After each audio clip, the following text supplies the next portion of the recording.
Hey, what's going on, guys? I'm about to get some household chores done this Memorial Day weekend, but before I'm going to do a book review for you guys. Viper Pilot by Dan Hampton. And excuse me if you saw one eye me right there. I was just trying to get the book right there. So there you guys go. All right. Dan Hampton, served 20 years in the United States Air Force as a fighter pilot. From 1986 to 2006, that's when he served. He served from 1986 to 2006. He retired as a lieutenant colonel. The Korean word for lieutenant colonel is Jung Young. He retired as a Jung Young. And he had one of the more dangerous jobs as an F-16 fighter pilot. He flew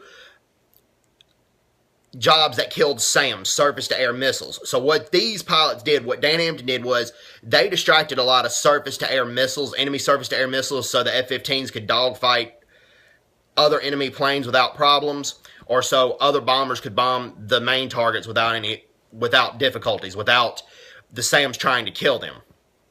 So a lot of times you would get down there and drop the bombs and it would bomb the SAM site, but sometimes the SAM got launched.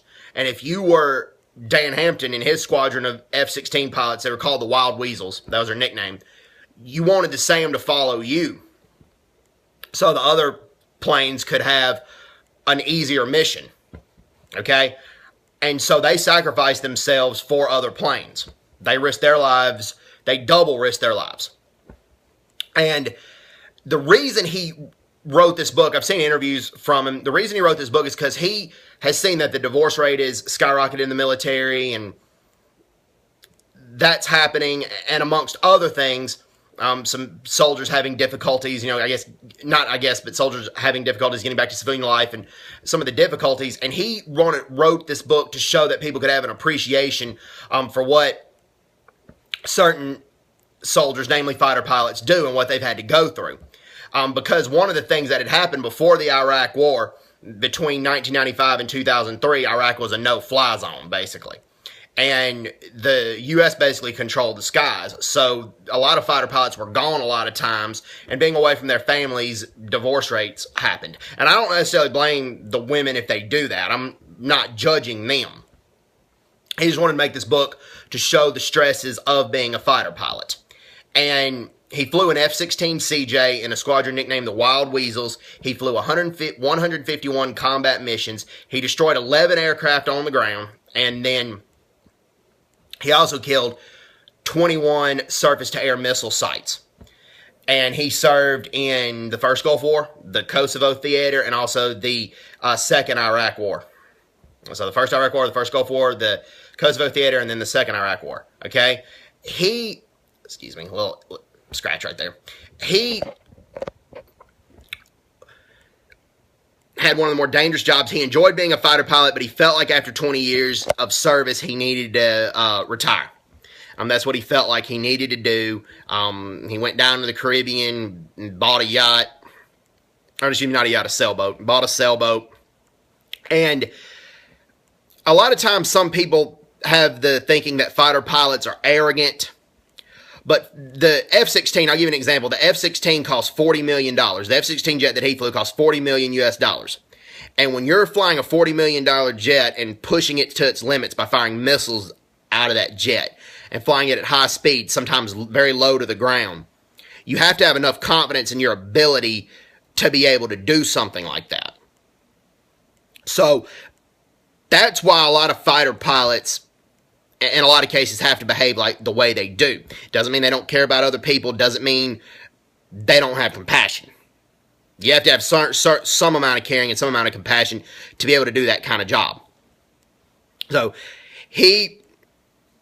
one of the funny stories was when the United States bombed Iraq the second time, Baghdad, Iraq, just as in war, targets get bombed. Well, the Baghdad zoo had been bombed. But the Iraqis were hiding in a lot of civilian areas. A lot of the Iraqi soldiers were using other humans as shields and apparently animals in the zoo as well. But he was flying very low to the ground and he saw a giraffe.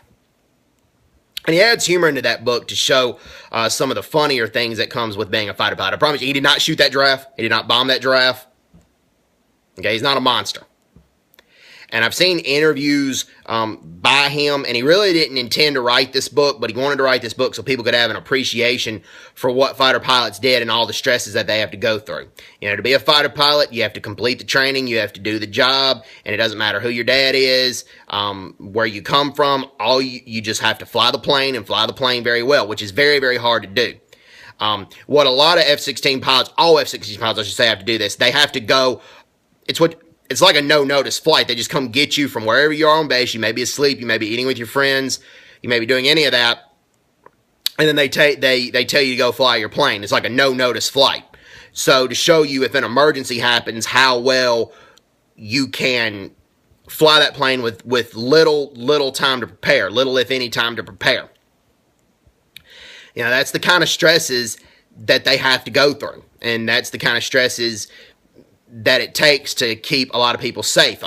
He said one of his most gratifying missions was on March 24th, 2003, where he did ground support. A lot of times he distracted surface-to-air missiles, but he also did some ground support as well in the F-16. F-16s do that. They're like a multi-role fighter. They're fighter planes, but then they're bomber planes too.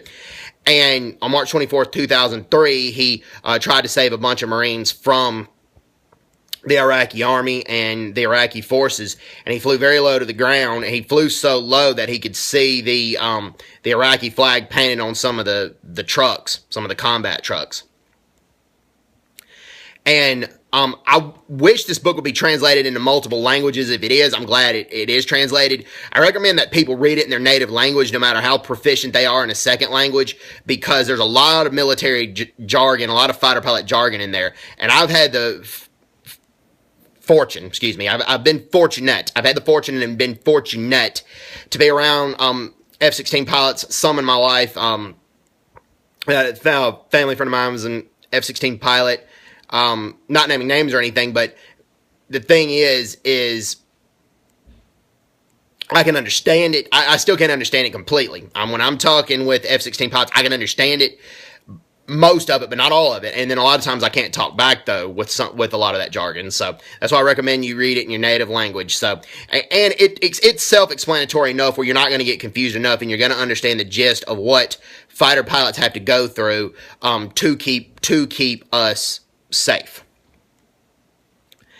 And also the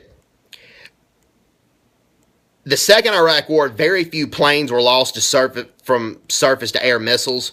The first Gulf War, many more planes were lost to surface to air missiles. So they really revamped and trained. The reason is because in the first Gulf War, they just did a lot of radar jamming. They jammed the radar and it was all defensive. But the second Iraq War, they really went on the offensive a lot more and tried to destroy the SAM sites, not just jam the enemy radars. So, anyway, God bless the fighter pilots for what they do. God bless them for keeping us safe. God bless them for giving ground support to the Army and to the Marines. A lot of the fighter pilots flew in the most horrendous sandstorms that Iraq has ever had. They flew, despite the sandstorms and the bad weather, they flew to keep people safe, to keep the ground soldiers safe. So, God bless the F-16 pilots for what all they do. And I encourage people to read this book. I'm going to post some interviews of him as well on my Facebook page. So, hope everybody's doing well. Take care. God bless, and bye-bye. Bye-bye.